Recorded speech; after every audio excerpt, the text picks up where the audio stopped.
This show is presented by the 323 Network. You can watch all your favorite 323 friends and shows on the 323 Network YouTube channel, follow us on all social media platforms at 323read, and support us as we continue to grow at patreon.com/323read. That's 323REID. So you got any questions for Jeff Brom? Scott had a question.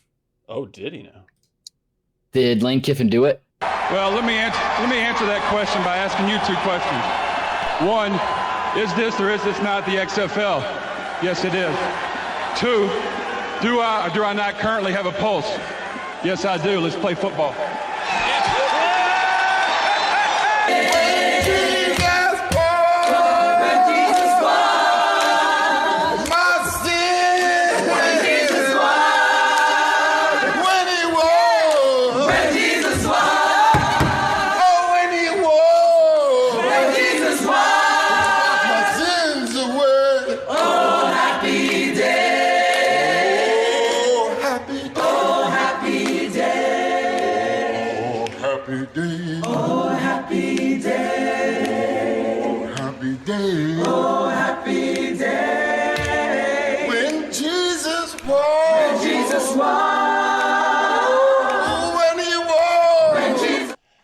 Oh, thank you, Mark Sinclair, a.k.a. Vin Diesel, for those smooth vocals to kick us off here. This is, of course, the 323, ladies and gentlemen. I'm your host, Reed Murphy, joined, as I so often am, by these two wonderful fellas here.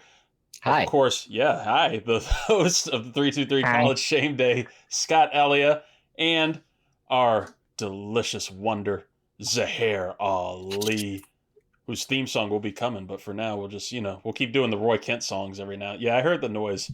I heard that noise come out of there. we just mark it up with "Oh Happy Days." Oh Happy Days. Hey, boys, we have made it through the first week of the NFL playoffs. We have survived.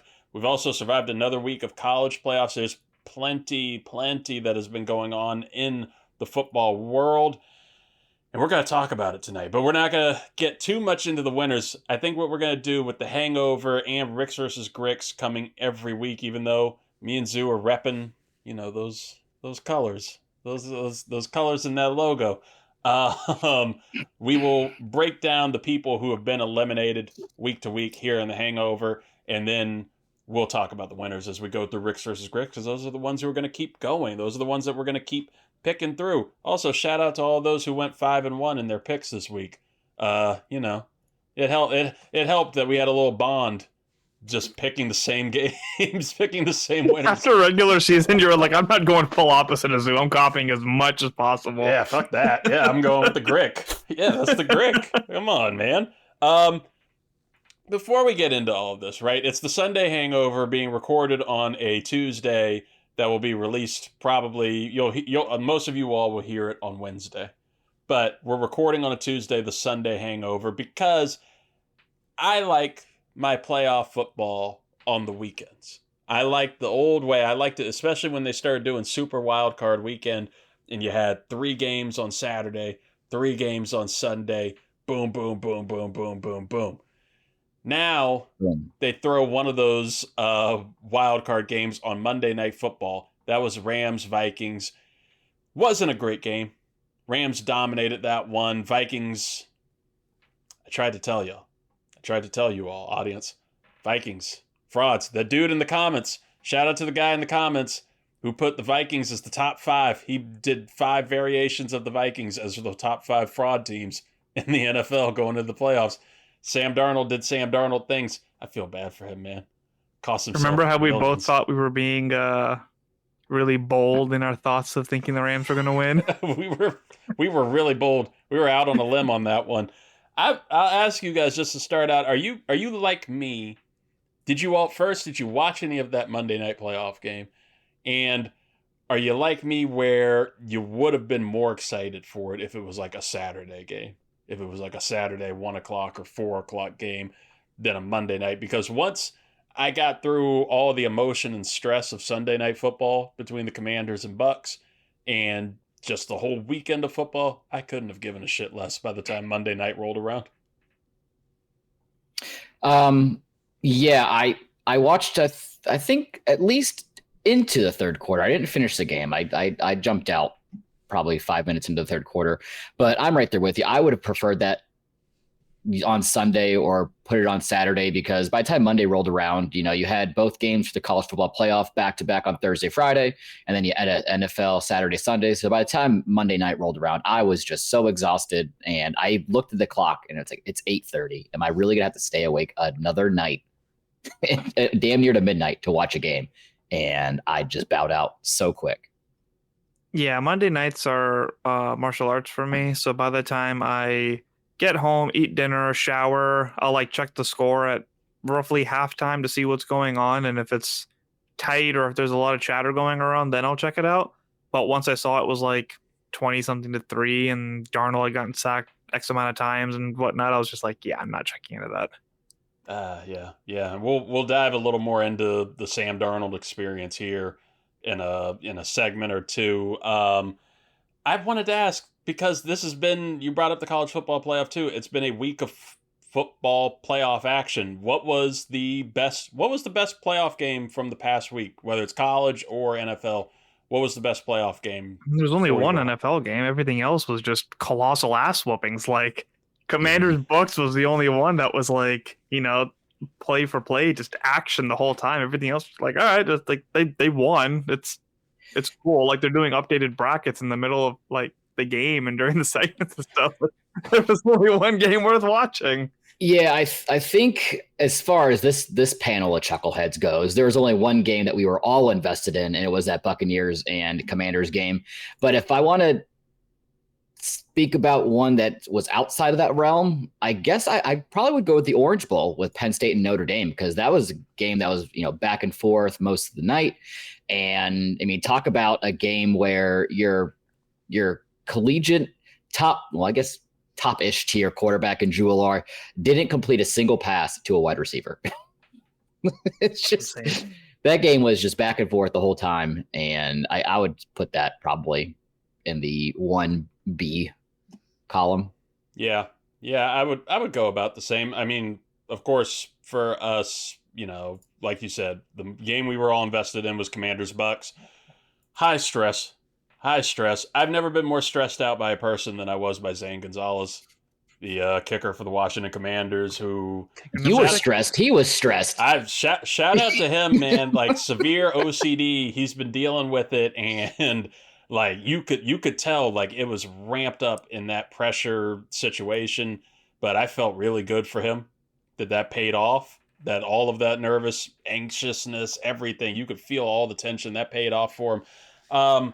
Yeah, that was the game. That was the game of the NFL week, and I'll agree with you on the Orange Bowl. Like, I was shocked. Drew Allar, man, like just boneheaded decisions going throughout that game. But wild card weekend in the NFL, they call it wild for a reason, and typically you're going to get a lot of blowouts. Like you get the Texans at 4:00 every Saturday of wild card weekend. They always throw the Texans in at 4:00. And you can expect some blowouts. I didn't expect it to come from that side of the ball, though. I guess, Texans are the home team. They won their division and such. But I think we grossly underestimated them going into this game, especially since the curse got our ass on that one. All picking Chargers. I think majority of the nation picked the Chargers.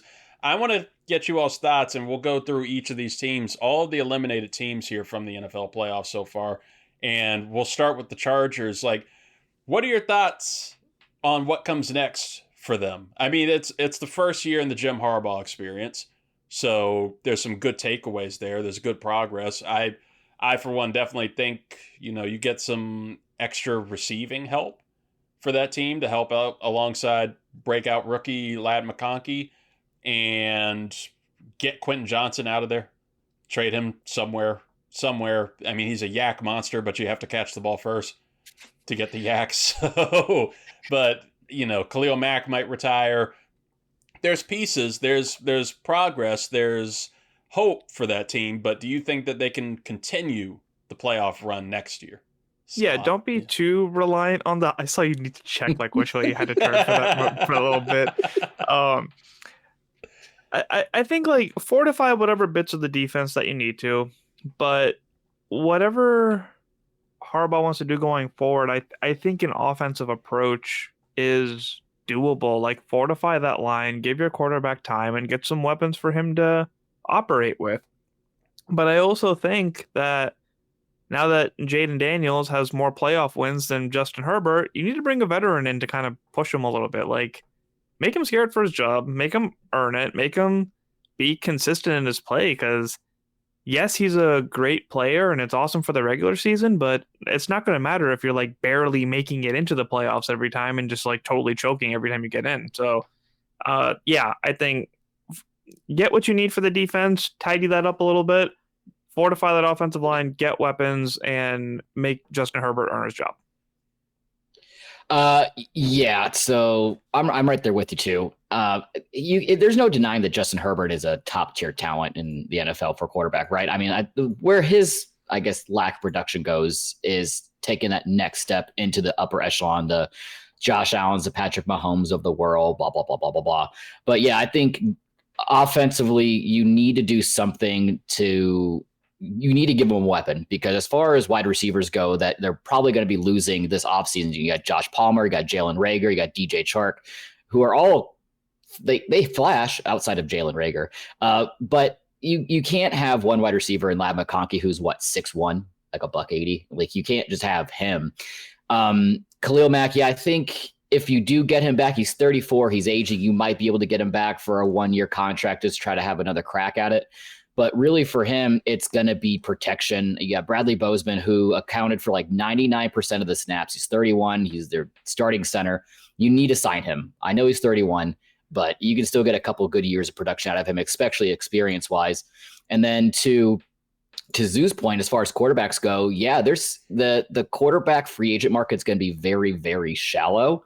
But bringing somebody in to light a fire under him to make sure that he isn't getting comfortable probably would be the best thing. I mean, throw a Mac Jones in there. I mean, he'd be a competent backup in a Jim Harbaugh system. Light it. You did light it a little bit. Can I add something to do when we go down this list? Yes. So me and my buddy were talking about quarterbacks the other day, and just like movies, when it comes to players, I like a 1 to 5 ranking, 5 being elite, 1 being practice squad. As we go down this list, can we give a number to the current quarterback situation? Because I think Herbert has put himself at a 3 at this point. You read my mind to where I was going to ask you, where do you rank Justin Herbert right now? Because through the first 5 seasons of his career, he has more passing yards than any other quarterback in history through their first 5 seasons, yet no playoff win. Jim Harbaugh calls him he says he's already an all-timer in terms of ability at quarterback. So yeah, where you rank him at a 3 on that list? You said 1 is elite, 5 is practice squad. Mm-hmm.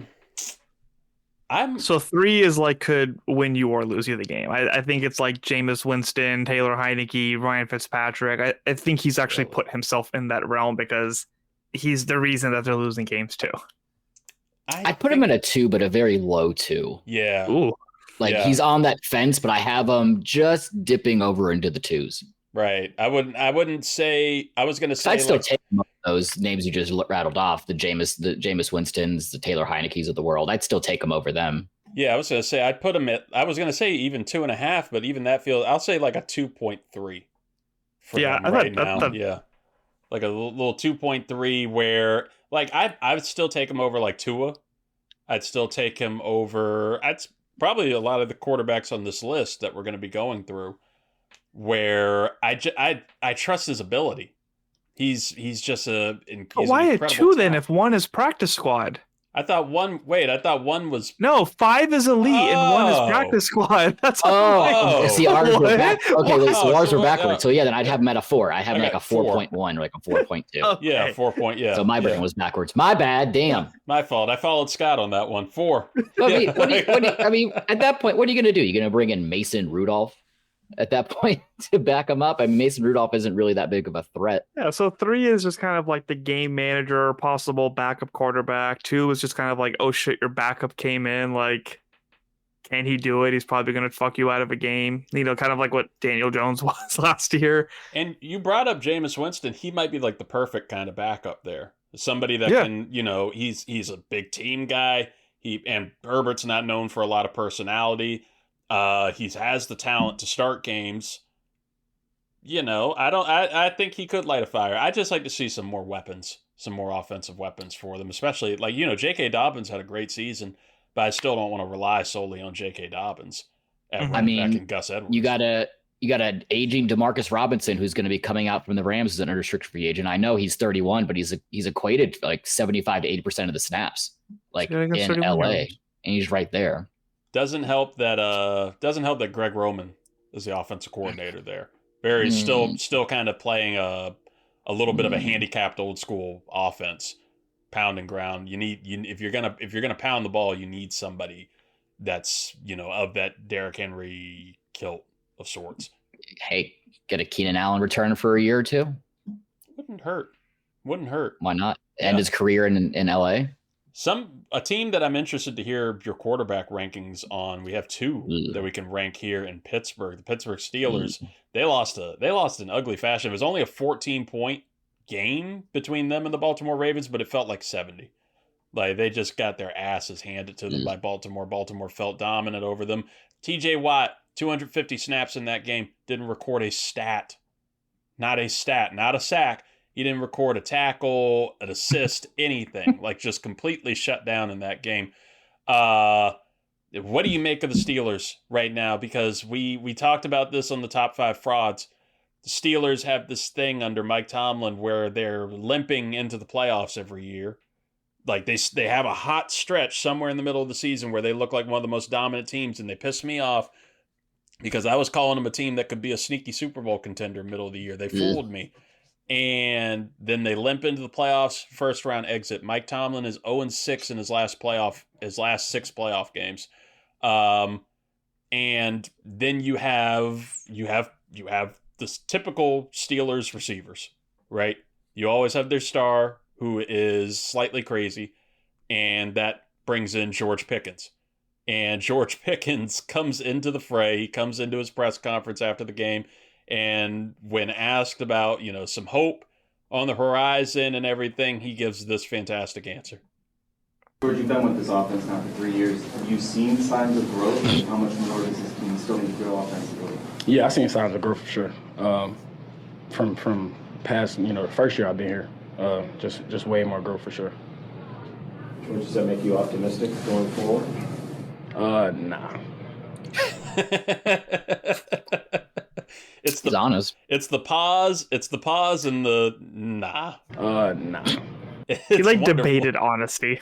And it's a great way to go if you're going to be the diva receiver trying to get kicked out of there. Where do we go next with the Steelers? What can possibly be done to take them over the edge? Do you have a decision between Russell Wilson and Justin Fields? Like what do we do here, Scott? Rebuild. Yeah, I think they're in rebuild mode kind of at this point. They have a lot of decisions to make going into the season because not only do they have Russell Wilson and Justin Fields up for their contracts, but they also have third stringer Kyle Allen that potentially being lost. They have a ton of decisions to make, man. They got those three, and then you got to make a decision between Jalen Warren and Najee Harris. Like, are you going to try to bring both back? Are you try to bring one back? And if you do, who is it? Because they're both 27. They're both going to command some kind of money on the market. I mean, wouldn't you guys like to have a Najee Harris in Washington? At least I would kick the tires on Najee Harris. Right, just to see what happens. But to this point, it's just like re-sign the youth and experience. Similar to the Chargers situation. Their left tackle is up for contract, and he played damn near every snap. He's 27 years old. He's going to get some money. Whatever quarterback you bring in, you need to make sure that you have the protection set up in there. So bring him back, get him. He's already established in the system, but you're gonna have to make a decision. Like you said, am I gonna bring back an aging Russell Wilson for another year or two rental and try to draft somebody, or do I just punt next year and completely understand? Look, we might not even have a plus 500 season for the first time in Mike Tomlin's tenure there in Pittsburgh, because even the quarterback crop that's coming out in the draft, it doesn't look like it's a guarantee. And like we've already mentioned, the quarterbacks coming out for free agency, I mean, outside of Sam Darnold, it's all just 1-year rentals and backups. I will say, in my Madden franchise that I started that you could not start, I did end up going onto the Steelers, and that's what I did. I did a complete rebuild. And what I did is I actually signed Sam Darnold and brought him in. I mean, if you had to choose between Sam Darnold, Russell Wilson, and Justin Fields right now, who would you pick? To get my franchise just a little bit of reignited, yeah, I'd probably take Darnold. I would, of the three, yeah. I think out of the three, he has the most confidence out of all three of them. For Justin Fields, I feel like Justin Fields needs to step back. And where I have him landing at, if anywhere, is going down to Atlanta to keep Michael Penix on his toes. Put him back home in Georgia. Have a very comparable quarterback there for the Falcons. Have him leave there. And then Russell Wilson, I mean, maybe that's the quarterback solution you have in LA. Put him behind Justin Herbert. He can learn from him a little bit. But yeah, him, Mac Jones, potentially. He seems like a big Pittsburgh kind of guy, but it's rebuild at this point. And you have all the talking heads on ESPN and all over the place saying, well, it's only because Mike Tomlin doesn't have a quarterback. But if we all remember, Mike Tomlin's a defensive guy, and we've all seen what the defensive production has been in the last couple of years. So I feel like that's just a cop-out for Mike Tomlin. Yeah, I've been hearing a little bit about trading coaches. And I think the Steelers need to consider that. If you have Tomlin for 27 and you can trade him for a pick, then start with that. Promote Arthur Smith, make him your scapegoat, re-sign Justin Fields, lose some games. That way you don't tarnish Tomlin's record. He can just leave on whatever note. And yeah, just fire sale. Just burn it all. Like, what are we gaining here by having Dallas needs a coach. 21st pick? What quarterback are you going to get out of that? What player are you going to get out of that really amplifies what you like? You guys were lucky to make it to the playoffs. It was definitely a fraud team. No idea how they won the games that they won. And you're just stuck. The Browns are in the same position right now where it's like they put all this money into all these assets and they're just not getting rid of anything and they have no option to really go anywhere. So get rid of Tomlin. Let him go to Tennessee or New York or Vegas or the Jets and do something over there where there's tools and he has the opportunity to draft early as well without tarnishing his reputation. Build something up from the ground for him, build something from the ground for the Steelers, and just get a fresh start for the both of them now. I mean, and you also have to remember for the Steelers, TJ Watt's contract's up next year, and I completely forget how old he is. He's 32. Do you think you could command something from the market for trying to put TJ Watt up there? I mean, you still got Cole Holcomb on there. You might as well. Yeah. You 100% could still, at this moment in time, you can get something for TJ Watt. If you wanted to do a full rebuild, a full fire sale, yeah, you could get I think you could get a first round pick. I think you look at this particular team, Washington. I could see, a late playoff first round pick going to Pittsburgh for TJ Watt and that kind of leadership approach that Adam Peters and Dan Quinn seem to like. Commanders would not give a first round for Watt. It's like because George Pickens, his contract's up next year too. So it's if you're going to have to pay him, you're not going to be able to keep everybody. He's gone. Yeah, Pickens is gone. I think Pickens, are you going to be here? Nah. It's going to be. Sounds like Jeremiah. Oh, he was franchise tag him for shits and giggles. Oh yeah, just to see what. You might be able to pick up the 5th-year option on Pickens though. Was Pickens a first round pick? Was he a first round picking? Was he a first round Pickens? Now go.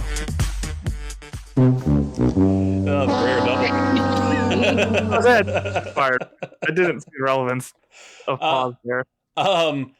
Yeah, just to close out the loop on this one, I've been of this feeling that Mike Tomlin is in an Andy Reid in Philly kind of situation, right? We saw that at the end of Andy Reid's tenure in Philly. He was still a good coach. The team was still good, but it was just stale. You're with the team for so long, things just kind of it gets stale and you get into the same cycle, into the same routine, early playoff exit, nothing, there's no up and up. You can't really figure out what to do next. I think Tomlin needs a refresher, a good change of scenery, and the Steelers could use the good change of pace to just figure out what the next step is here, figure out the next regime. Tomlin, just like Andy Reid in Kansas City, it refreshed him. He felt younger. He felt more alive, more vibrant, more creative. Same thing I believe would happen for Tomlin. Say he goes to gets traded to the Raiders or something, which Tomlin would be a fun Raiders coach. He looks like he looks like Raiders coach. He is all that would be awesome. Our favorite game. Yeah, Frozen there. I can't see him getting traded to Dallas would be awesome, but Jerry Jones with Mike Tomlin as his coach. Come on, that's where Dion's going, man. Yeah, come on. Yeah, okay, yeah, we'll get to that. Just to close out the loop on there, I don't see where Pittsburgh can get out of this particular hole without just blowing things up. You're probably going to lose your number one receiver in George Pickens to a trade because you can't have that person out, that attitude around the team. And what are you going to do quarterback-wise? I would say just go ahead and re-sign Russell to something cheap. I don't think he's going to be pricey. And I think he could benefit from another season in that. Same with Fields, but I fully believe we know what we have in Justin Fields. I fully believe this is the quarterback he's going to be. Very limited, very athletic. Maybe Sam Darnold. There's not really anything. And if you go to the draft, I think you just wind up at their draft position with another Kenny Pickett in some form of Jackson Dart or some random round flyer. Quinn Ewers, if he comes out, Dylan Gabriel, you're just going to wind up with some form of that. So I don't really see too much hope. And when it comes to ranking their quarterbacks, let me give them both twos. I'm gonna give them twos, maybe high twos, but I'm right there with you. But it's like the two brothers fighting on the edge of the pool, someone trying to push each other in, and Russell Wilson's trying to shove Justin Fields into the one spot. I think I'll give Wilson a 3 and Fields a 2. Hey, Mason Rudolph's still out there. He should be out there. Bring him back. I mean, it worked ish. Let's just bring Ben. What's Big Ben doing? What is Big Ben doing? I haven't seen Roethlisberger at all. Man's grilling. Actually, maybe we should have eyes on him. I don't know. He had a pass. Moving on. Denver Broncos. They had a fun season. It was a fun, pretty fun rookie year there under Bo Nix. Second year with Sean Payton. They just had the unfortunate draw of the Buffalo Bills straw. They got the Bills. They got to take them on at home in Buffalo. Didn't pan out. I don't think there's too much time to spend on the Broncos here, but was this a one season wonder under, the rookie quarterback in Bo Nix, Zoo, or do you see this growing and continue to have a little bit of fire next year? Yeah, I didn't watch enough of them to know exactly what they need, but I think they're confident in what they have with Bo Nix, and they just need an off season to refine that, get him the tools that he needs, just make some fine tuning and good to go for next season. How about you, Scott? Yeah, I'm not totally worried about it. I think, as much as I despise Sean Payton for my own personal vendetta against him, I'm not totally worried about Denver for next year. They got a couple people up for contracts. Cody Barton, starting linebacker there, bring him back. Try to bring Javonte Williams back for a cheap deal. He's shown flashes, but he isn't really the bell cow back that you really expected him to be. And then other than that, I mean, I think right now they're slated for the 20th pick officially. Yeah. I believe. Yeah. So go into the draft. Jack Sawyer should be there to draft. I know they use some edge rushers there in Denver. So Jack Sawyer's there. I mean, maybe Jalen Walker, the edge rusher from Georgia, he might still be there. But yeah, I'm not totally worried about Denver. Yeah. Bo Nix I put in a very comfortable 3 spot. I was just about to say I would give Bo Nix a good 3 for right now. He had a very productive first year. I think met all the expectations. especially with Mhm. Sean Payton. Sean Payton seemed to love him getting in. I don't have too many problems with him, and I think that he's a quarterback that could draw some talent there if they wanted, just to get some, kind of like Houston did last year, getting Daniil Hunter and Stephon Diggs. They'll get some cool veterans on that team next year and still be able to compete in a very competitive AFC West. You got I'd give Bo Nix a 3 trending towards 4. 3 trending Yeah, towards 4. I'd give him a 3.4, 3.5, somewhere in there. Yeah, absolutely fair. Quarterback, I'm very curious to get your score on here is Jordan Love with the Green Bay Packers. Packers, man, spanked by Philly, and it was so irritating. It was so irritating because, it seemed like Philly, you didn't get all of Philly in this game, right? Like, they gave Green Bay every opportunity to at least tie the game up, and that defense wasn't letting them have it, but Jordan Love was also just making mind-boggling mistakes in that game. I like Matt LaFleur as their coach. I like that he constantly has them as a playoff contender. I wouldn't put any heat on him yet. I wouldn't even ignite the burner for him. But what's the future here for Green Bay? I personally think they need receiving help. They couldn't help all the injuries that were happening there with Christian Watson, Romeo Doubs, and Jaden Reed getting hurt in that game too. They need somebody to just put them over the edge there and to help Jordan Love out, because right now I want to put Jordan Love, I want to put him towards 4. Right now I think I'm going to put him middle to low 3. Right now I'm going to put Jordan Love middle to low 3. Middle to love 3, just because I don't know, Scott. Those mistakes right there. That's not a good sign for a playoff future. Well, the sample size is also fairly limited, right? Because this is his second year under center, yeah, as a starter. So it's like you could count it to being a sophomore slump. But I'm right there with you. You kept seeing wide receivers going down play after play after play, and thankfully, where they're going to be drafting from, there should be a couple wide receivers there on the board for them to get. Like, if Luther Burden from Missouri is there, grab him immediately. But then you also have Emeka Buka from Ohio State. He should be around that 23 spot. You got Josh Jacobs. You're fine. You don't need a running back. We got Jordan Love. Bring back Josh Myers, your starting center. Bring him back. He's still young. Put him on a 10-year deal so you have nothing to worry about on your offensive line. And then other than that, everyone else kind of on their free agent list are more role players, backups.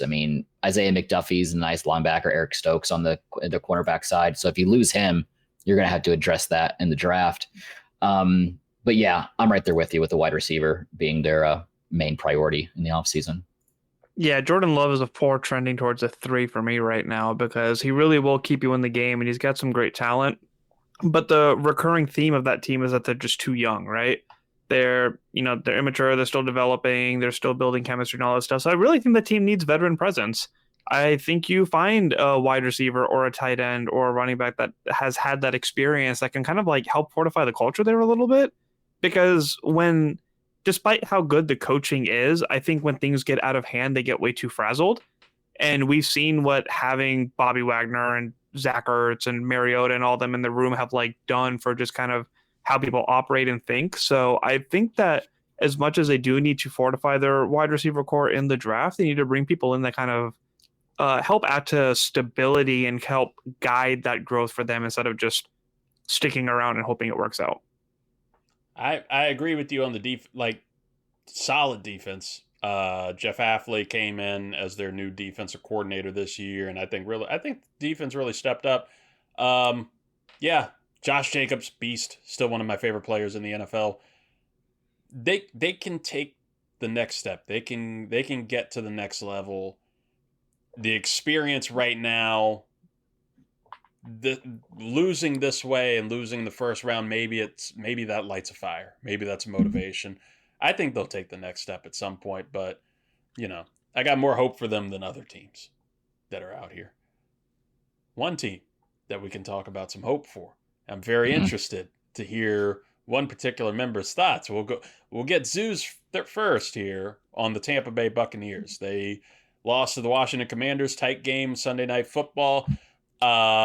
Man, they were pissing me off so much with some of those hits. That defense is nasty. That defense is fun. They're hard hitting. They're pissing me off to the point I was like, yeah, I got to root for Philly if this goes forward. I got to root for Philly. It didn't get to that point. Vita Vea is still a monster. Freaks me out how just monstrous he is on the D line. But I like a lot that's there. They surprised me this year and last year in terms of how competitive they still are. Baker is a beast. Baker, he was relatively mistake-free, and that was awesome to see in that game. Bucky Irving's fun. Mike Evans, still a beast. I'm curious if you guys will keep Chris Godwin. NFC South, I don't see them having any problem winning that division again. Zoo, do you have any concern over Todd Bowles? Because that's where and we'll get Scott's feelings towards it in a little bit, but that's my only concern is Todd Bowles, because homeboy trying to figure out what direction, left, right, left, where Jaden Daniels is at halftime, like that was a little concerning. What are your thoughts on the Bucs, Zoo? Yeah, Todd needs some consulting because he just seemed very confused and frustrated about it. Like, I'm mad that I don't understand what's happening. But I think that they have the opposite problem that the Packers do. Is I think that they just need some fresh blood. Like, you see what Bucky Irving was able to do, and Baker Mayfield is a gunslinger, and it's his wit that kind of kept the Bucs where they are. But you can't rely on that for so long, right? You still need to look at maybe having another quarterback in the background to switch off of if needed, or to compete with Baker so that Baker stays honest with how he's playing. But yeah, they're starting to transition to having like younger players and whatnot, but it's just kind of like that weird phase where it's like you either have rookies or you have like older veterans that are, getting injured and having to deal with all of that. So it's just kind of like that fine line of like weaning some people out and grooming the others. There's really no middle ground for that offense. Yeah. Todd Bowles, he's 2 years into the 5-year extension that he signed back in 2022, or 3 years into it. Or no, it's 2025 now. But yeah, so you still got a couple years left on his contract. And at this point, it's just like, you might as well just keep him. I think maybe getting another coach in there to kind of offload a lot of the stress might be nice. I mean, throw Mike McCarthy in there as your OC. I mean, why not? I mean, he was a quarterback's coach for a long time. I think for Mike McCarthy, he just doesn't have what it takes to be the man, but maybe he could be the man behind the man with less stress. But, for this year, it's a lot of the same thing. Levante David, he's 35 years old. Do you think he's really trying to come back next year unless he knows for a guarantee they're going to have a really super serious Super Bowl run? Probably not. Biggest question is Chris Godwin, because if you're going to try to retain him, you're going to have to pay him some money. And not only that, next year, Mike Evans is up for his contract, and he's 33. Yeah. So he'll be 34 by that time. Maybe you get him to come. You can entice him to come back for another year if there's a really serious Super Bowl run. Maybe he retires at that point. Who knows? But Chris Godwin's only 29. So if you're scared that Mike Evans potentially could retire next season and not re-sign, then you need to bring in, you need to retain a top tier talent like Chris Godwin. Now, of course, with that injury being a lower body injury, that's another thing to be concerned about. Like, is he going to be the same receiver that he once was pre his leg just blowing up? And if you don't bring him back, like, who could you bring in to kind of replace him? I mean, you could bring in Elijah Moore from Cleveland. He's up. He's semi-comparable. Like I said before, Demarcus Robinson, you could bring him in. T. Higgins, even though T. Higgins has already stated that he's willing to take less money to stay with Cincinnati, which I think would be the smartest move for him.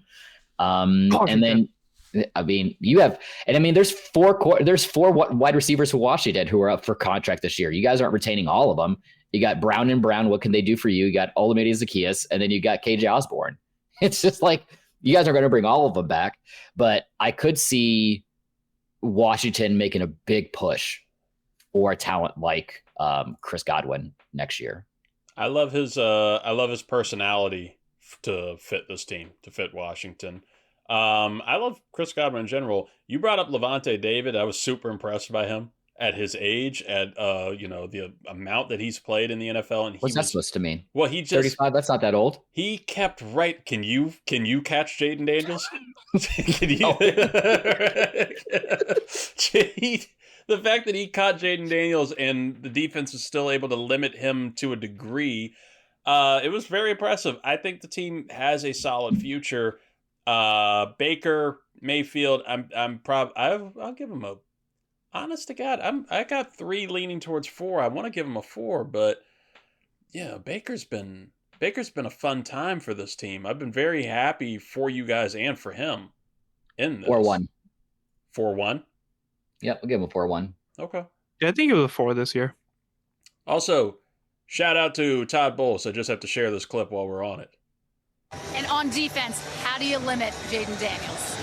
Got to get him in long, third and longer yardage. You got to win first down. He keeps getting out of the pocket to his left, to our left, his left. I mean, our left, his right, and we got to cut that down.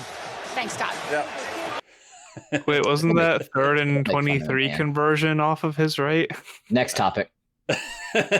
on to the last team.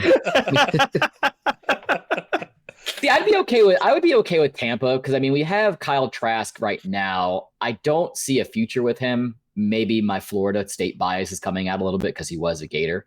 But Jackson Dart, he's coming out of the draft. It's not going to take a lot of draft capital to grab him. I mean, you saw what Curtis Rourke was able to do in Indiana. He should be in the draft. Riley Leonard, he could be a 7th round pick. You can kind of just bring in just to see what happens. But as far as spending a lot of draft capital on quarterback, I would not recommend that, especially if it's just to sit behind Baker for a couple of years. Because Baker's 28? He's not old. Yeah, you got time with him. You got some time. Bring Malik Willis in if you bring a veteran for Jordan Love. Oh my God, him and Joe Milton. Passed. Him and Joe Milton quest is going to be so annoying for some teams this year. Oh my God. Final team here, like you brought them up. We had the Minnesota Vikings and the very curious quarterback situation there. 14-3. They're a 14-3 team. They were on the road and just got openly whooped by the Rams.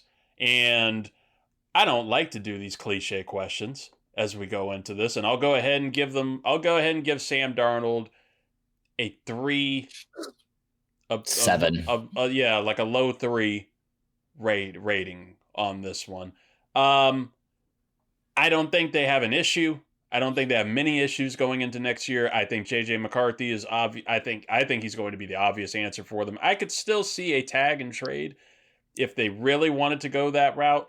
Maybe not waste the money on that, though, and just let him hit free agency, sign another veteran quarterback, maybe Jameis Winston, to sit behind McCarthy or hold the reins while he gets ready. This is a team that's very talented. I believe a lot in Kevin O'Connell. I want to ask the cliche question. Just go ahead, fuck it, let's do it. Did the Vikings lose that game, or did the Rams win that game? Was this more about the Vikings imploding Zoo, or was it about the Rams just being that good? Yes. Fair enough. I think it was a little bit of both because I was talking to my Detroit buddy today about how it was fascinating how the Rams started off with so many injuries and trying to figure things out. And now they finally have the ball rolling towards the end of the season, and obviously now going to the playoffs. But that just seemed to line up with seeing all the flaws of the Vikings and being able to take advantage of that as well. So it really is just a weird timing that both of them were just trending in very opposite directions. In regards to how it looks next year, I mean, I think this kind of helped their decision making. Like they can offer Darnold a smaller contract and make him fight for a starting spot, or it actually possibly gave him tape to be able to sign somewhere else as a starter or a bridge quarterback. Like his Matt Flynn, the Matt Flynn for the Packers when he left to Seattle and then did nothing. Oh, okay, yeah. Yeah, so he could do nothing for the Raiders for a year, for the Jets for a year or whatnot. Like, it's not completely out on him, whether it's for the team's benefit or not. He did buy himself some time as potentially a starting or fighting for a starting quarterback in the NFL. But the Vikings definitely have to fortify that O-line. They have the weapons. They have the defense. If JJ McCartney's coming back on this injury, you definitely want to make sure that he is safe and confident going into next season. Yeah, they have a lot of decisions, especially on the defensive side of the ball. I mean, you got to look at their free agents right now. You got Cam Robinson, their left tackle. He's 30 years old. He's going to command a good chunk of change on the open market. So if you want to sort of solidify that line, it probably starts with trying to retain him. He was giving a lot of pressures. He was giving a lot of pressures to the Rams. Well, could you say that? Well, that could you say that was more Jared Verse at that point? Yeah. We saw how he played. Yeah, defensive rookie of the year, Florida State.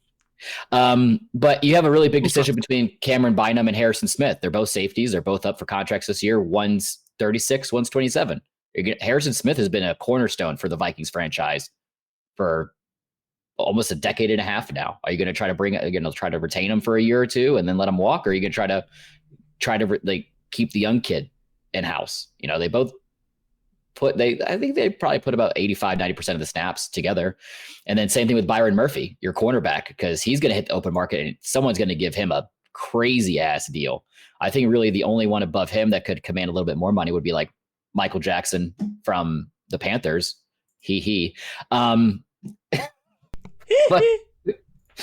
But by going into the draft, that's really my biggest concern outside of interior line is just solidifying that defense, since you're going to be aging out and you're losing some pieces, whether it's cornerback or edge. I mean, where they're sitting in the draft at 24, like I said before, I mean, Jack Sawyer, edge rusher from Ohio State, he's sitting around there. If you want to try to take a cornerback from Notre Dame, Ben Morrison, he should probably be around there that point in time. So you're going to have to pull the trigger on something. And then Stephon Gilmore, he just needs to retire, right? I don't think anyone's going to sign him. You could probably get him back cheap. Yeah, just wind up somewhere he'll wind up on some weird team like the Panthers. Here's what you do, Minnesota Vikings. Here's what you do: sign and trade Sam Darnold, retain Daniel Jones, and have Daniel Jones and JJ McCarthy just fight it out. I keep forgetting Daniel Jones was there, but yeah, it's not a bad idea. Yeah, that's right. Yeah, just retain. Yeah, what are we talking about Darnold for? Yeah, we got the GOAT. Yeah, Lego head. Yeah, got Scott. Why don't you bring it up sooner? My bad, asshole. I'm still trying to. I'm trying to like recuperate after your little Bucks comment. Which one? Third and 20, third and 23, or whatever the fuck you said. Right, left, touchdown. Right, left. All right, we're going to say so long to Zuhair Ali since he's got to get out of here on this. I know. Raise hell, baby. Raise the flag. Oh, bye, Zoo. Oh.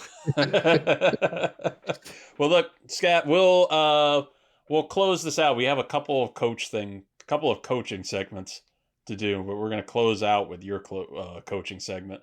We'll tease the top 5 right now.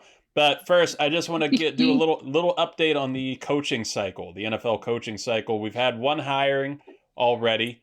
Mike Vrabel, that was kind of projected, pretty easily predicted that Mike Vrabel. It was written in the tea leaves that he was going there. Oh yeah, and it's just a year late, which is wild to me that he was, he was available to the Patriots last year. They had already just put Gerard Mayo in the inheritance cycle that he would inherit the team, and credit where credit's due to admit when you're wrong, and to for the Patriots to admit that they tried and gave him a chance there, I guess.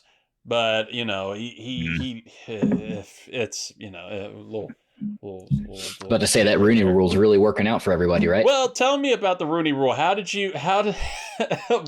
What is there anything that can be done with the Rooney Rule when you have a team like the Patriots? Everybody knows that they want Mike Vrabel or maybe Ben Johnson. It seemed like that was a possible contender there, or they could have just been flashing that to, say that they were actually doing a search.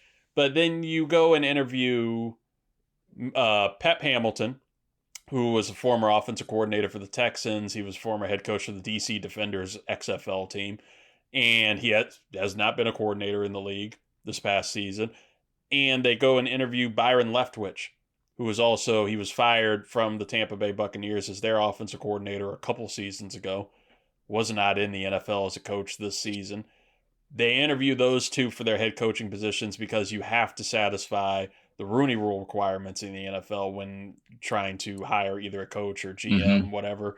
And you have to interview 2 minority candidates who are outside of the team. They just said, hey, Nope. Pep, Byron, y'all want dinner? Like we can do this at the same time. We'll interview you 2 at the same time. Group interview. Let's do it. Your choice. Like what do we do? Because I understand the logic of the Rooney Rule. Like at the very core of it, it is to give minority candidates a foot in the door. Like you're just giving them a guaranteed opportunity to talk to people that might not ever talk to them if they didn't have to. And maybe you make an impression. Maybe you make enough of an impression that it keeps you as a contender year to year. But it feels slightly embarrassing. It feels slightly discouraging when you because there's some coaches, they have to know. They have to know that they're just a Rooney Rule requirement. You don't have to take the interview, but you're strongly encouraged to, because when are you ever, what other opportunity are you going to get? Maybe you can truly sell yourself on this interview.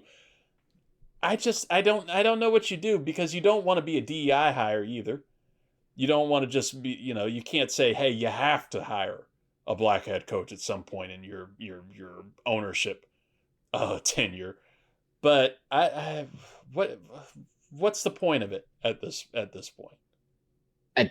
Optics, that the NFL is trying to help the situation. But yeah, I mean, it mandates league teams must interview at least 1 woman and 1 underrepresented minority in the slate of candidates for senior and coaching positions. And then also, I think a lot of people forget that I believe that there's actual draft picks that are associated with this rule. I believe teams receive 3rd round selections in each of the next 2 drafts, or each of the next 3 drafts if 2 minority employees are hired by another team. So it's like, oh, so I could just get extra draft picks if I just hire a person of color? Basically. Just keep a little bit and let them go. I still got the picks. You're gone, but I still got the picks. But it's like you said, it's like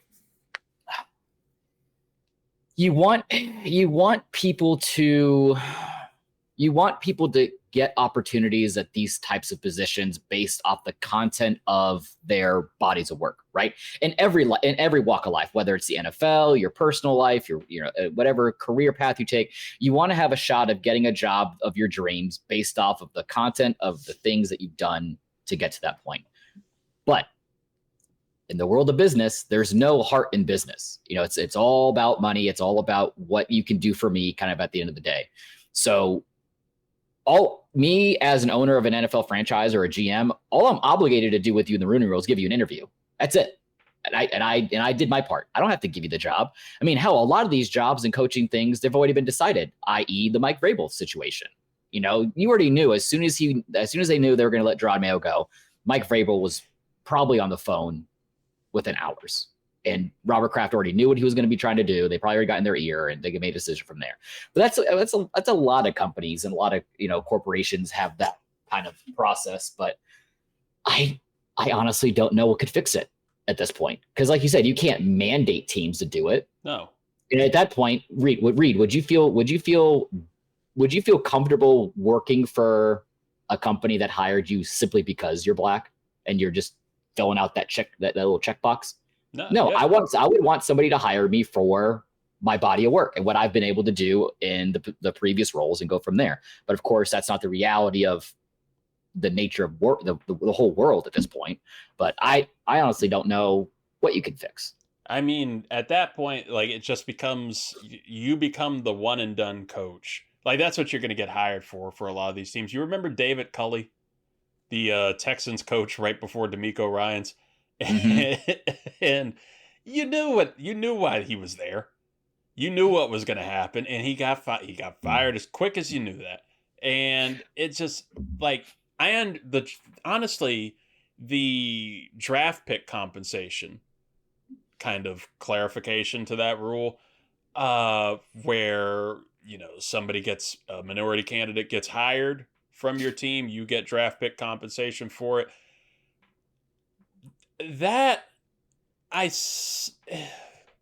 don't mind it. Like, you're incentivizing it, but it does provide opportunities not only for, it's not really, the team that's hiring that coach doesn't get anything totally out of it except for that coach, but it does incentivize teams to hire minority candidates and put them in positions to succeed and put them in positions to get hired as soon as possible, honestly, so that you can get that draft pick compensation, because other teams aren't going to be hiring your coach just to help you get a draft pick. So you're putting them in a position to succeed here. It still just feels like you're using people. And I would love for it to get to the position where, where we don't have to have a conversation about race and coaching, but it still continues to happen. Like it's better in the NFL than it was a couple years ago, where I think Anthony Lynn and somebody else got fired in the same season or in the same offseason. Morris? Who it was might have been somebody. They got fired in the same year, and all of a sudden we were left with like Tomlin as the one black coach in the NFL at that point. It's just, I don't know where we go from here. And thankfully there are some really great candidates this year. Even, Aaron Glenn with Detroit is an awesome candidate. Joe Witt Jr., the defensive coordinator for Washington, just got an interview request by the Jets. Even Robert Saleh is, getting some interest from the Jaguars. Excuse me. God bless you. Thank you. God bless you. I only get 2.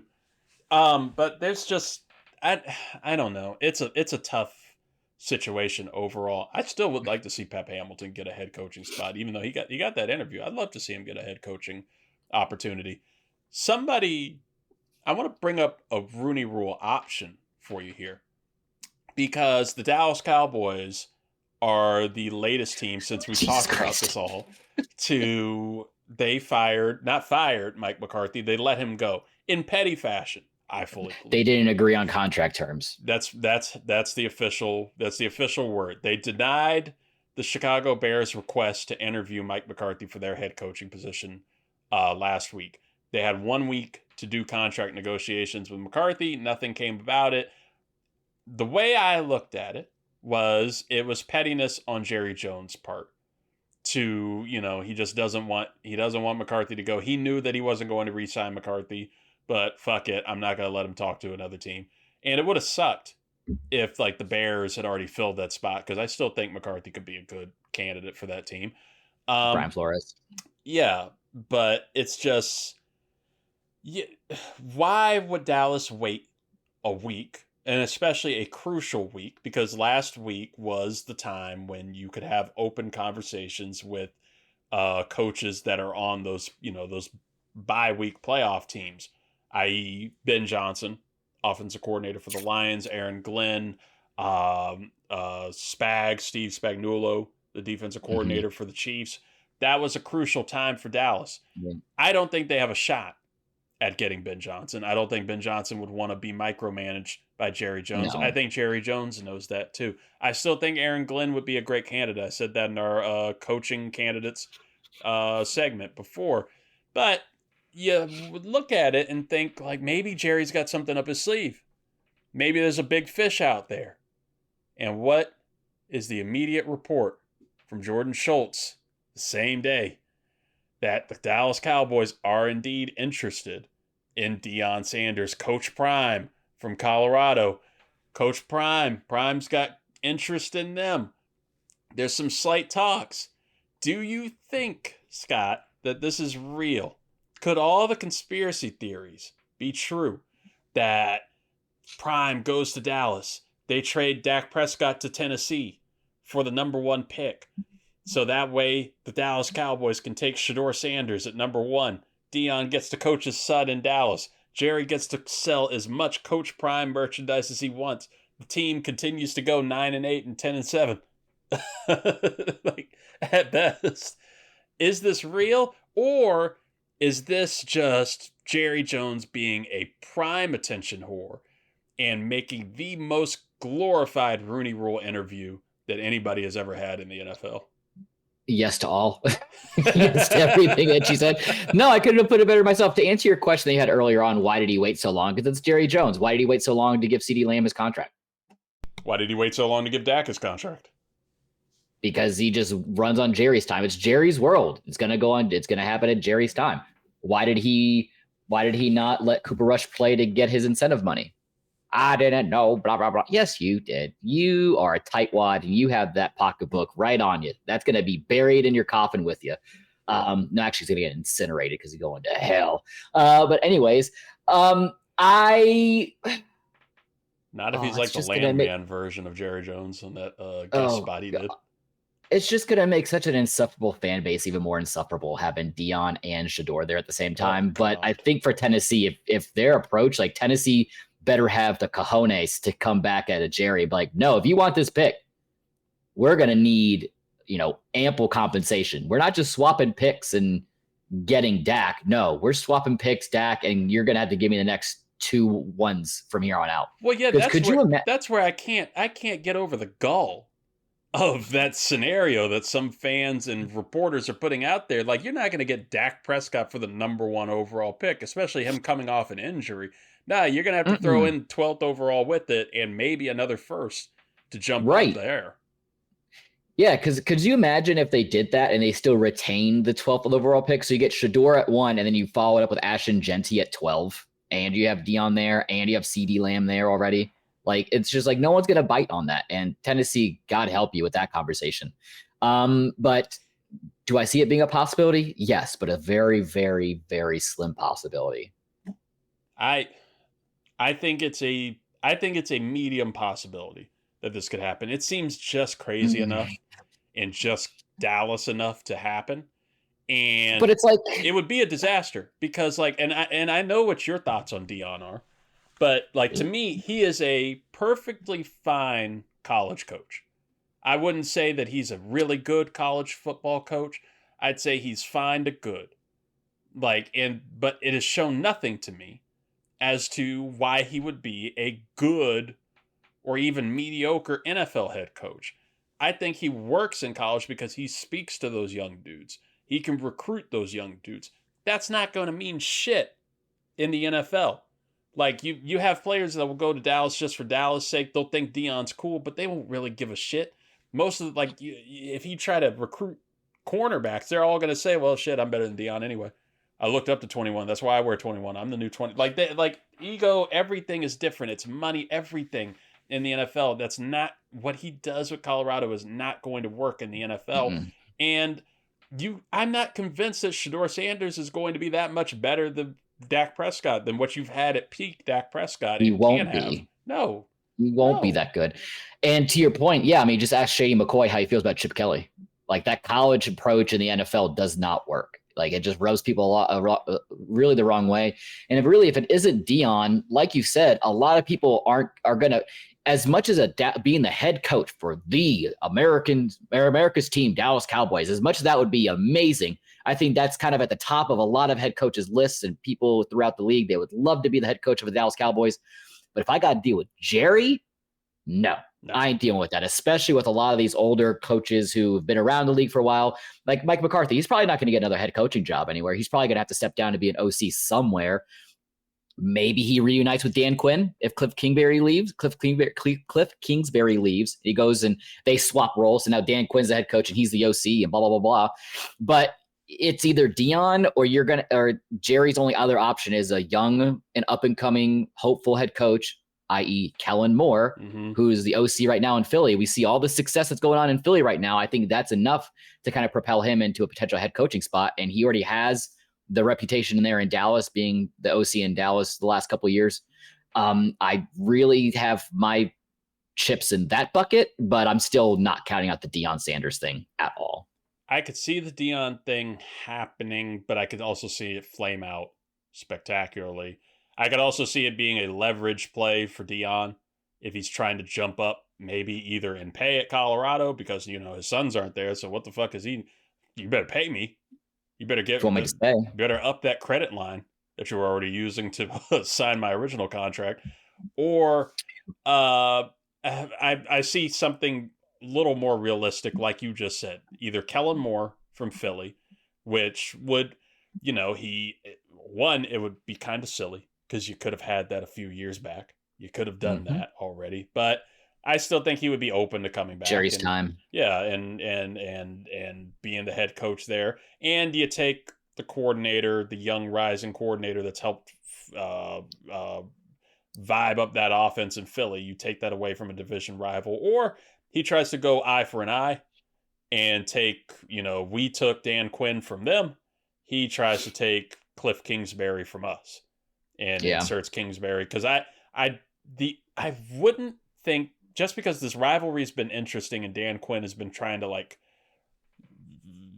stoke the flames on everything and get it all back. I don't know if Kingsbury would go to Dallas just out of loyalty to Quinn and Washington right now with what he's had. But also, if Kingsbury wants to be a head coach again and wants to live that bachelor lifestyle and be, the hot young coach that he was in Arizona at the start, Dallas is the place. Dallas would be a hell of a place for him to go. Or he'll just wait out Mike McDaniel, take over Miami in the next 2 years when Mike McDaniel's actually forced out. Oh my God. Cliff in Miami would be dangerous. Oh no. Just for everybody's sake. Maybe not on the football field, but everywhere else. Oh my God. Yeah, it's gonna be an interesting case there. And like you said with Mike McCarthy, I'll go the opposite on that route. Like, it's what I've told Dallas fans. Producer Angela has hated Mike McCarthy. My only argument against getting rid of him is, who are you going to get that's better right now in Dallas than Mike McCarthy? Because I'm not going to call Mike McCarthy a bad head coach. I think that he is a fine coach. I'll give him fine. And I don't blame him for what happened this year. Maybe for some coaching mistakes during the season, but you got completely handicapped by your GM, Jerry Jones, in what are you supposed to do with the run game? A good run game has been helping Dak Prescott over the years. It's been crucial for him since he came in with Ezekiel Elliott. You get rid of Tony Pollard, which is fine. I understand. You let him go after the injury that he had, and you don't want to pay him $14 million for that. That's okay. But to have a backup plan, at least. Don't go in with Rico Dowdle in mind. Who the hell is Rico Dowdle? You have Josh Jacobs there. You have Saquon Barkley there. You have Derrick Henry there. You have J.K. Dobbins and free. There were so many options for them to go out and get. And what do they wind up with? They wind up with Rico Dowdle re-signing the corpse of their last great center, Ezekiel Elliott, at running back, and to the gall to bring him back, and he changes his number so the people that had the Zeke jerseys before it's not even relevant really anymore. And then they go pick up the even dustier corpse of Dalvin Cook, who I never saw play. I just know he was there. He was just there on the practice squad, but I can't remember him ever playing. I don't think he did. You had options in the draft. Austin Eckler was out there in free agency too. I think he would have fit just fine in Dallas. Well, and Rico Dowdle's up for contract again this year. It's are you going to resign him, or are you going to try to go after somebody? No, they're going to go sign Emmett from the Tostitos commercial. They're going to go sign Nyheim Hines or Chase Edmonds. So, what were you supposed to do if you're Mike McCarthy? Your run game gets tossed, your center doesn't get resigned, and Tyler Biadasz, who has a great season with Washington, and that's a crippling part on the O-line there. Stephon Gilmore, we talked about in Minnesota, he was at the very least, a leadership presence on that defensive backfield last year. Mm-hmm. And you just let him go, and you let him sit in free agency all summer without even a sniff at it. There's nothing to help on the defensive run game. I don't know what McCarthy was expected to do this year besides 7 to 9 wins at most on this team. And I still think that he can be a culture guy like he was in Green Bay. That was obviously, you can't do shit without Jerry signing in Dallas. Mm-mm. Put him in Chicago. I think Chicago would be an actual good spot for Mike McCarthy to, just get things on track, get Caleb Williams on track. If Caleb Williams is as good as what people have said he's supposed to be and what people told us he was supposed to be, then I don't see why he can't be a second coming of what the Aaron Rodgers, Mike McCarthy regime was in Green Bay, and potentially even just slip your way into a Super Bowl win or a Super Bowl appearance with Mike McCarthy as your head coach. And at worst, you just get competent culture and a good fix and get on the right path in Chicago, and you fire him in 4 to 5 years, and you pick up whatever young up and comer and can impress somebody. Maybe Marcus Freeman after he's won a couple more titles with Notre Dame. I mean, yeah, I think Chicago is kind of is one of the top landing spots for Mike McCarthy. Chicago, here's what they do. They sign and trade Mike McCarthy to Pittsburgh. He's from Pittsburgh. They trade him there. They bring Mike Tomlin over to Chicago. I could see that too. I could have seen that if you did a little swap for Mike McCarthy for Mike Tomlin.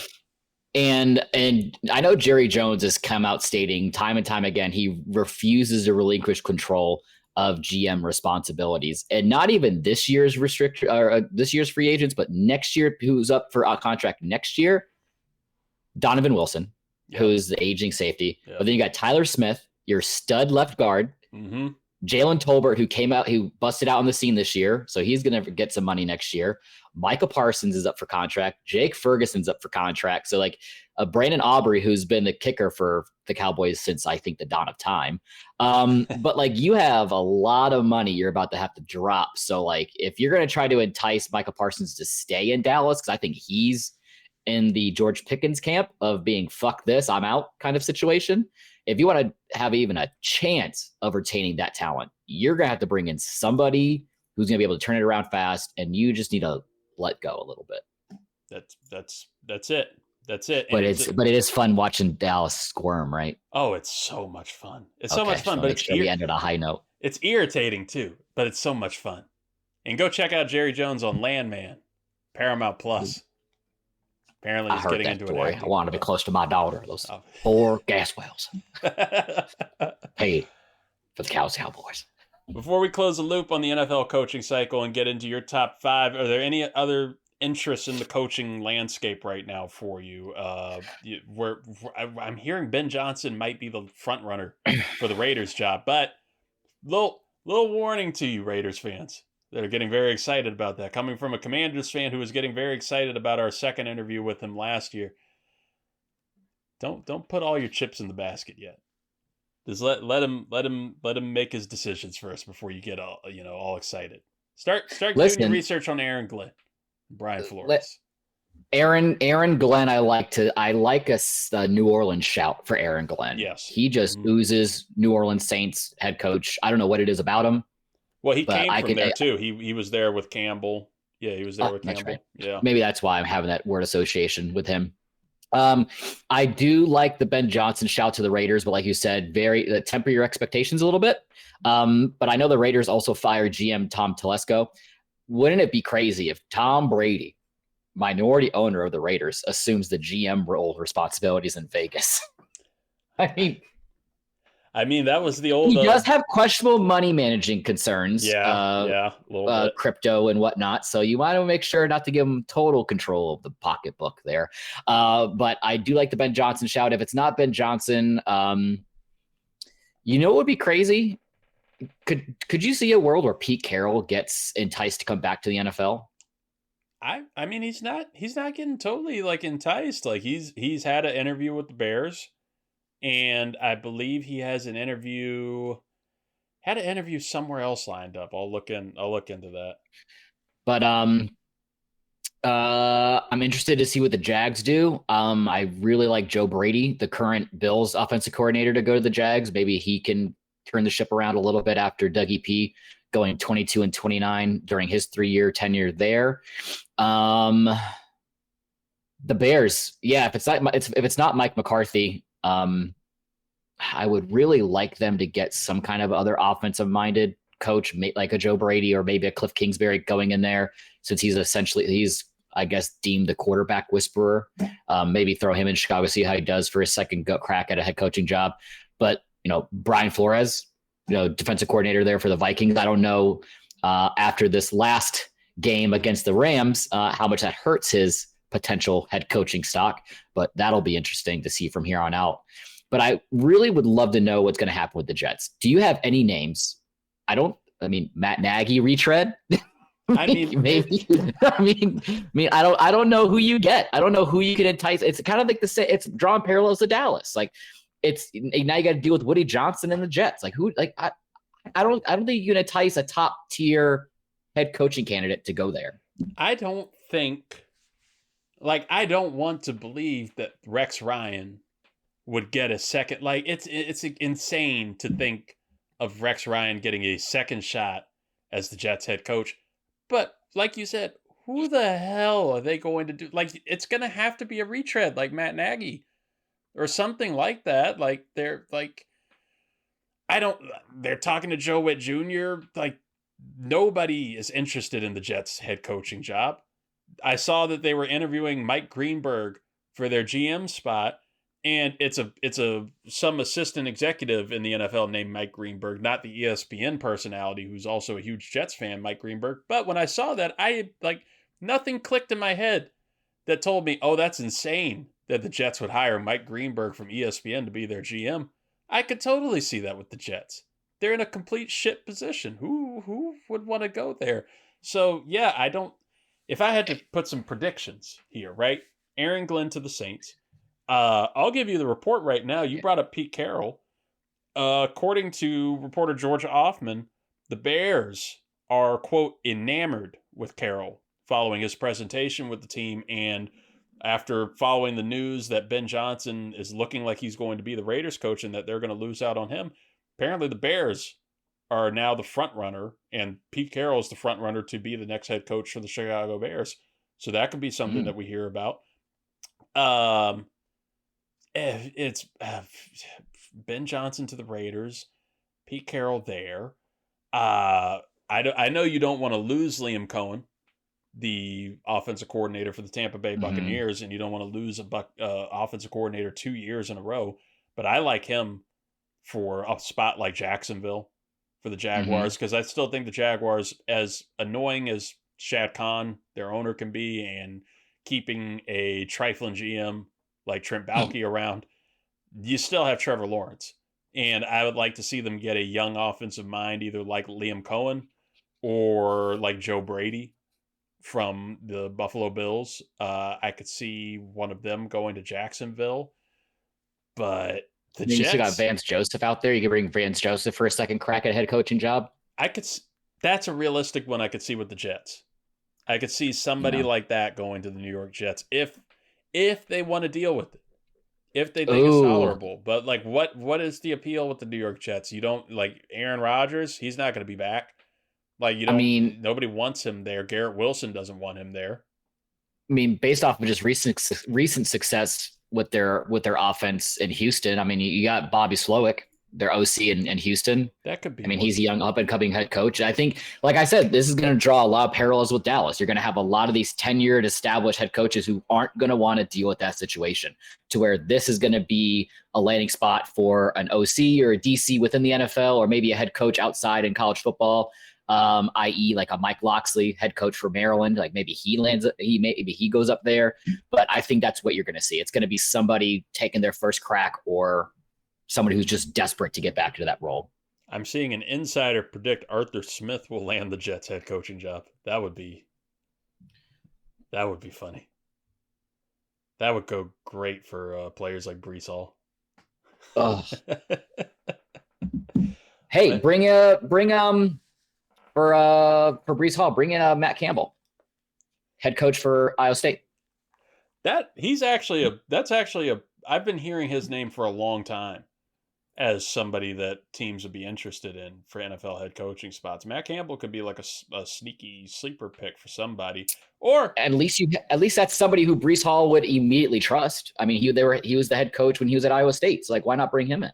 People keep looking at this college football championship that's coming up between Ohio State and Notre Dame as some head coaching opportunities for either team.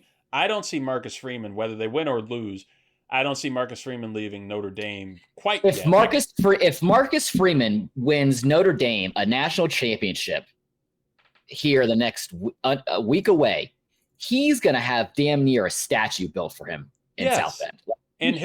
And he'll have any opportunity he wants over the next few years. That won't lose any momentum for him. He's what, 36, 35? Like, he's got all the time in the world.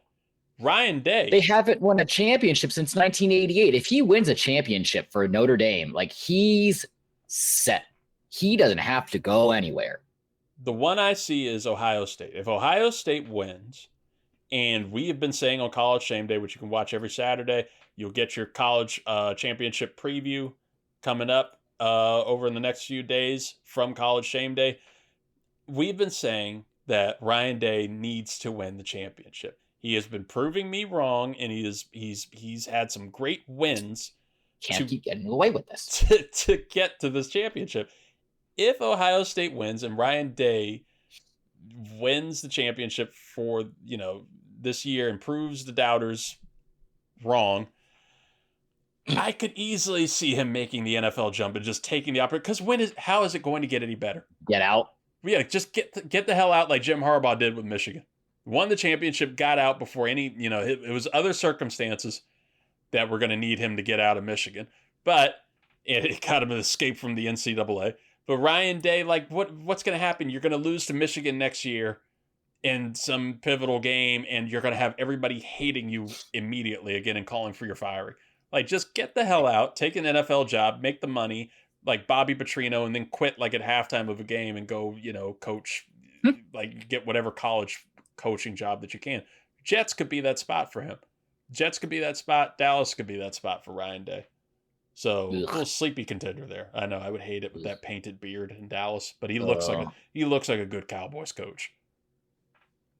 I don't know. Gross. Also, Next. Robert Saleh to the Jaguars potentially.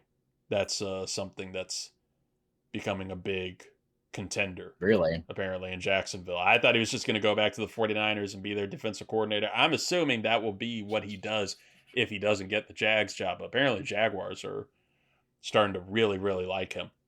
Which I could see him. I could see Brian Flores landing there. I really had Joe Brady going there, but Todd Monken from Baltimore, I think he'd be a really great fit in Jacksonville. I like Saleh for a head coaching job if he can get a really good offensive coordinator with him. If you can, if you have a plan to get somebody to help out on the offense, boom, sure, let's maybe go with Saleh. Because otherwise, he's a really good guy, really solid coach. But offense and points were always an issue for him. And I really don't. Last topic of conversations for Steve Spagnuolo. I don't see him leaving Kansas City. He is such an easy setup with Andy Reid. And I feel like for that franchise, Andy Reid's getting up there in age. He's probably going to want to retire soon before it gets too late. And you'd rather retain somebody of that magnitude in Steve Spagnuolo in-house. So that way you can just do what you were intending to do with Bieniemy. To me in Kansas City, it's pretty cut and dry. Where's he at, by the way? He's just floating, I guess. And, could be a mistake for somebody's offensive coordinator position for one of these new coaches that comes in. He's with you guys. Or he was with you guys. Wasn't you guys' head, offensive line coach? Bieniemy? Yeah. In Washington? I thought. He was our offensive coordinator for the last Ron Rivera year.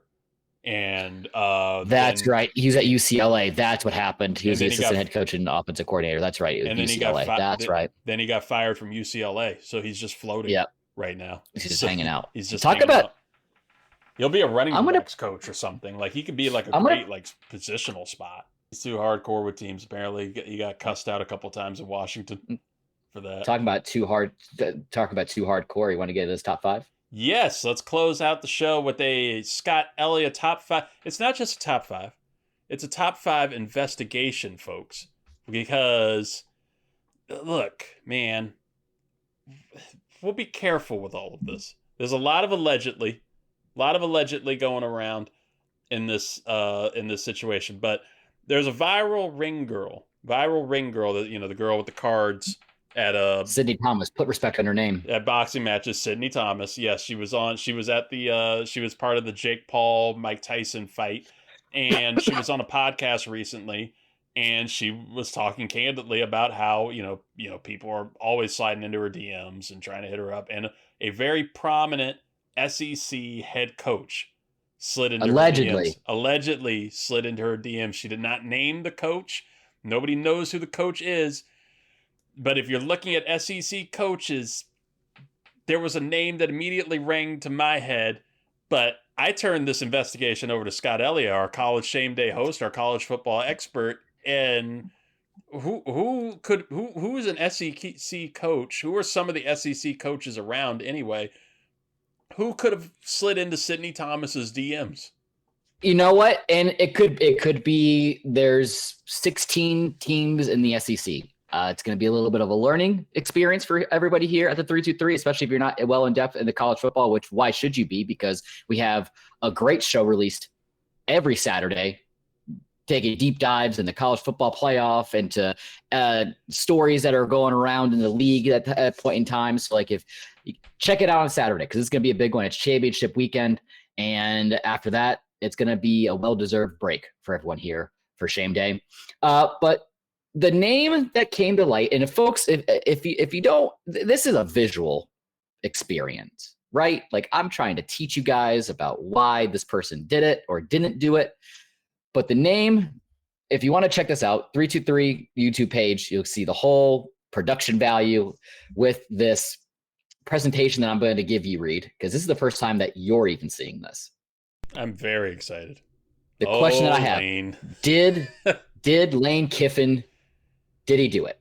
I didn't. Because that's the guy who has been allegedly linked to the suspected DM, which honestly, it was just RTR. It was just roll tide roll because, you know, Sidney Thomas goes to Alabama and blah, blah, blah, blah. But to teach everybody at home before we dive deep into this investigation that I took hours to do, and by hours, I mean maybe an hour and a half.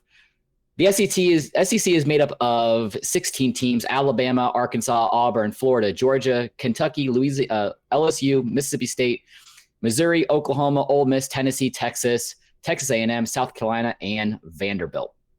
But Scott, I know the teams. I don't know any of these coaches. Don't you worry. I got you covered. Some of these names, Reed, I'm sure you've seen before, like Alabama. You got Kalen DeBoer, Arkansas, Sam Pittman, Auburn, Hugh Freeze, Billy Napier with Florida, Kirby Smart with Georgia, Mark Stoops with Kentucky, Brian Kelly with LSU, Jeff Lebby with Mississippi State, Eli Drinkwitz with Missouri, Brent Venables in Oklahoma, Lane Kiffin, the prime suspect at Ole Miss, Shane Beamer with South Carolina, Josh Heupel at Tennessee, and Steve Sarkisian at Texas, Mike Elko at Texas A&M, and last but not least, Clark Leah at Vanderbilt. So my question is, Reed, this all transpired on Instagram. So if you're going to be a prime suspect, you need to have at least Instagram at this point. I went through, I verified all this. I can tell you right now that all these head coaches have Instagram, but a couple of them kind of stuck out at me. And that is Arkansas's Sam Pittman, Kentucky's Mark Stoops, Oklahoma's Brent Venables, and South Carolina's Shane Beamer, because these four have non-verified Instagrams, which means they don't have that little blue check mark. And if you can see by my visual, they don't have the followers that you would expect. Sam Pittman has 10K. Mark Stoops has 16 followers on his Instagram page. Brent Venables has 714, and Shane Beamer has 359 and is also private.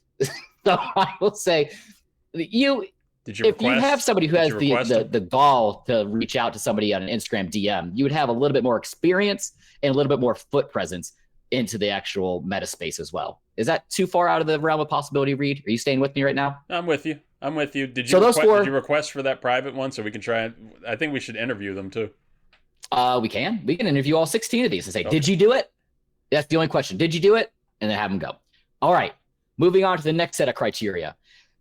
The age of DMs is such a younger person move, you know, like the older generation, the boomers, they're the ones that are going to try to wine and dine you. They're going to bring you the roses to your front step. They're going to ask you face to face. They're not going to try to rely on technology. So who brings the boomer? And who puts the boom in boomer? And that is Brian Kelly for LSU, who is 63 years old. Brian Kelly doesn't know what DMs are on Instagram. Come on, get out of here. He's suspect of a lot of things on the field, not off the field. So Brian Kelly, you're safe. Moving forward, if you look at Sidney Thomas, I think she's objectively good looking. You know, And in this day and age, females of that stature have kind of a moniker that's associated with them that they might be digging up some sort of shiny metal. They're in it for the greenbacks and whatnot. So for me, if you're even having the audacity to go after somebody in that kind of a realm, you're going to have some money. So I went through, and if you weren't in the top 10 of contracts, coaching contracts in the SEC, I'm counting you out because you're not showing them the money. Texas A&M Mike Elko, $7 million. Auburn's Hugh Freeze at $6.73 million. Mississippi State's Jeff Lebby at $4.25 million. And Vanderbilt's Chark Leah at $3.19 million. Yes, that is amazing money, but it's not top 10 SEC money. No, sir. Which brings us, Reed, now to the next part of DMs. It's with it being associated with younger folk. It's a very off the cuff, reckless thing to do because you're essentially giving people evidence right there in black and white. You can't dispute it. And at that point in time, with recklessness, I feel like this comes from a party school. So I went through the list. I went through the top 25 party colleges and universities in the United States. So if you did not fall into that list, you're safe. Florida's Billy Napier. Sorry, you're not party rocking. Missouri's Eli Drinkwitz, Tennessee's Josh Heupel, and Texas's Steve Sarkisian. These schools are not in the top 25 party schools in the United States. Does Josh Heupel give big Shane Gillis vibes? Right? He gives big Shane Gillis vibes, and Sark in that picture. I don't know, man. Sark from that picture, you would expect it. He's giving scumbag in that picture. I don't know. You know what? Just because he's guilty of being a scumbag doesn't make him guilty of being a sleazeball. So let's put that to rest right now because he's safe. My apologies. From Detective Scott Ellia, which leaves us, if you're doing math at home, we're down to the prime suspects. Alabama's Kalen DeBoer, Georgia's Kirby Smart, and looky here, Ole Miss's Lane Kiffin. These three gentlemen fit the criteria of not being boomers. They have substantial, meta space with their Instagram following. I mean, Kalen DeBoer, he has over 60,000 followers. Georgia's Kirby Smart has 85,000, and Ole Miss's Lane Kiffin, shocking, has 110,000 followers on his Instagram page. All three of these are in the top 10 as far as contracts go for the SEC coaches. But there's one factor that we're not taking into effect. And I know I'm the host of College Shame Day, but we respect the institution of marriage. We don't allow infidelity here, folks. We don't allow this at all. So I went through and I looked at all three of these folks. Two of these three, they're happily married. They got a darling wife at home. They've got kids. They've got families. They're doing this, that, and the fourth, except for one person. Lane Kiffin. Oh. He is single and ready to mingle. And look at that face. He just oozes, hitting you up in your DMs. So Lane Kiffin, you did it. We know you did it. And we want the acknowledgement now. And I rest my case. Nasty dogs. That, I think, is the greatest use of resources, the greatest use of budget, the greatest investigation this show has ever done or been capable of. Listen, I could have done anything with my time after work today, but here, I am here for the people. I am here for you. I am here hitting the ground running. And by hitting the ground running, I mean getting my fingers typing on my keyboard, and I'm digging deep, and I'm looking through every metric. And at the end of the day, there's only one man who could have done it, and it's Lane Kiffin. And that is shameful. That was fantastic. You deserve the full fanfare all the way for that. And I'll even give you a little Curtis just because you love him. Curtis. Oh, good job, Scott. I mean, we all know it's Lane. Everybody knew it was Lane. Almost as soon as she said it, everybody's like, Lane Kiffin. I mean, if you look at the picture of the DM, it has his profile picture in the DM. So, well, because I was thinking, I came from the point of view of like, maybe it's one of these coaches' burner accounts. Maybe they're setting up Lane Kiffin to, for some bad press. Nope. Lane would do that just publicly. Yeah, he would do that straight up. I'm surprised he's not in her comments. But this is what we do. This is the right way to do it. We knock out every candidate because it could be any SEC coach there. Kalen DeBoer would have been a shock.